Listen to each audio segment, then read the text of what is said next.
Hello my friends, it's Bella and welcome to another one of my thoughts for Sunday. This particular week, the scripture that I've picked is John 15 and it's 12 and 13. And the reason I was thinking of this is, you know, I've been on every day and I'm trying to be as light-hearted as I can. Because I want us to feel positive. I want to be distracted from what's going on. But at the same time, I don't want to bury my head in the sand. And obviously my eyes are open and I know what's going on. And I think we should all be like that, shouldn't we? That doesn't mean we dwell on it or, you know, think of nothing else. But then that's in the situation I'm in. I'm sure there are those out there that have lost loved ones that think of nothing else 24 hours a day. So from my point of view, I can say, you know, I'll try and make it light-hearted for my lovely ladies, you know. But if you've suffered, it's got to be very, very, very hard. And I just thought this week, as I said, John 15, 12 and 13, and that reads, "My commandment is this, love one another just as I have loved you. The greatest love you can have for your friends is to give your life for them." And I was just thinking of all the numbers that have now passed away from this dreadful virus is astronomical. We are, I think now, we were the largest, we had the largest number of deaths in Europe. I think we've got second in the world now. I think we're second after America. We've got an enormous amount of deaths. And it's awful. I mean, it's absolutely awful. But thinking of the nurses and the staff and the people that have actually gone in to face that, knowing what they're facing.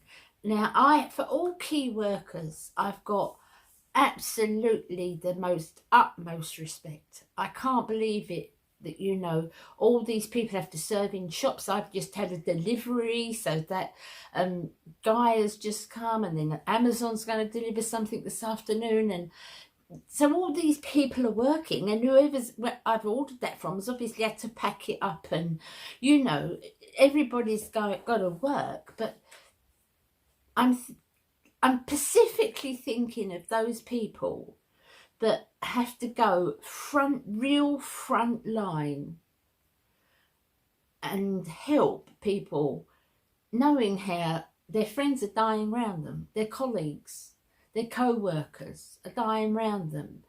And I just think that's an incredible thing to do. Because, you know, I will hold my hands up. And this may sound bad, but it's what I feel in my heart. And, you know, I like to be honest with you guys. If my daughters were nurses or doctors, and they had to go and do that front line,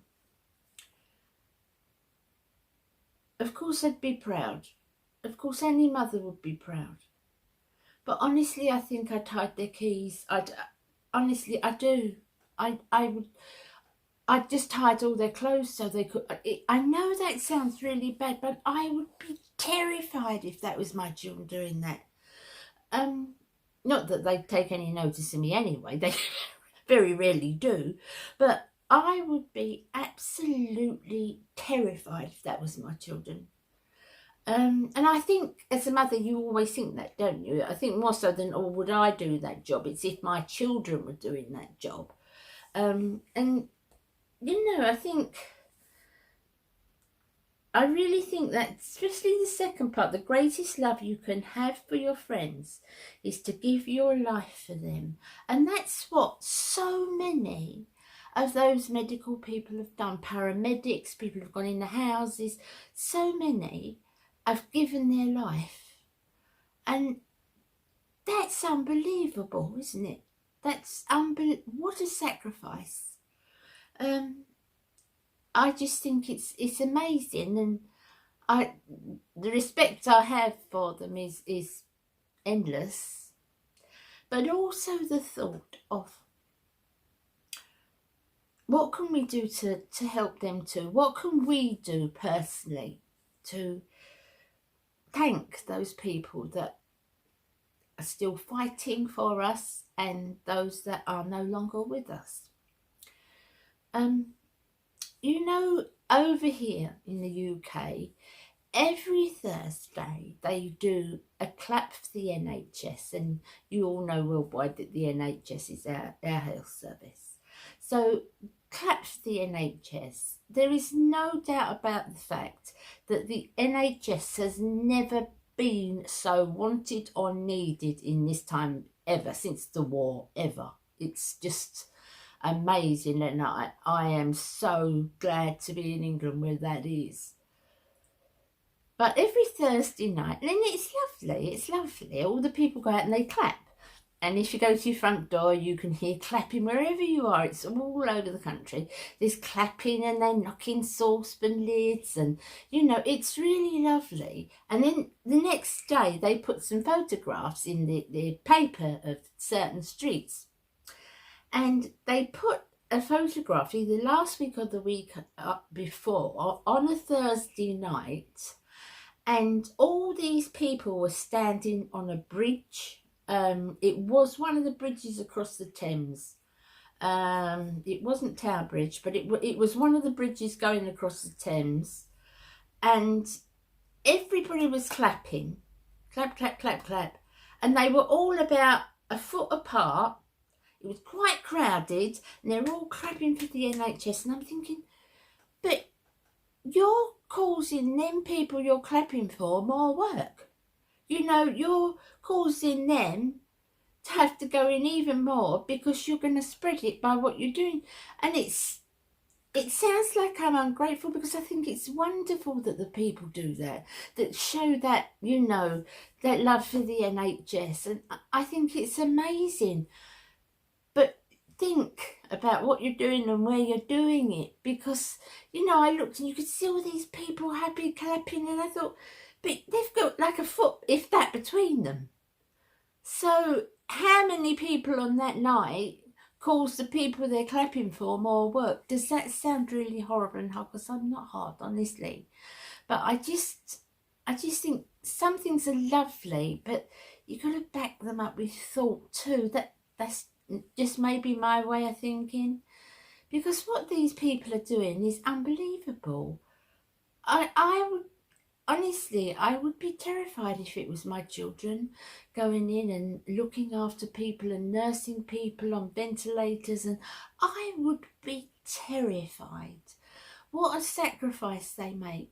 And you know, hats off to them. And I think we just need to really think about what we're doing, you know, to help them. And we can all do it in our own little way, can't we?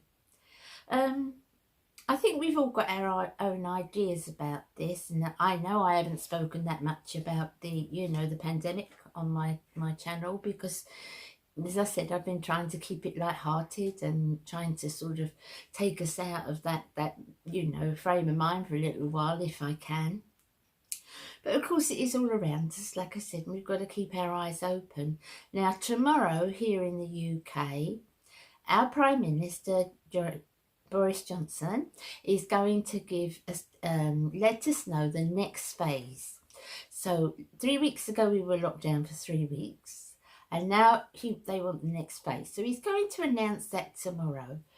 And everybody, you know, we all come from a different point of view. People want lockdown, stayed locked down, people want to get out, people are bored, people are, you know, got businesses they're losing, they've got jobs they've lost. Everybody's coming from a different perspective, from a different, you know, view of their life. I just think everybody, there is no price on life, is there?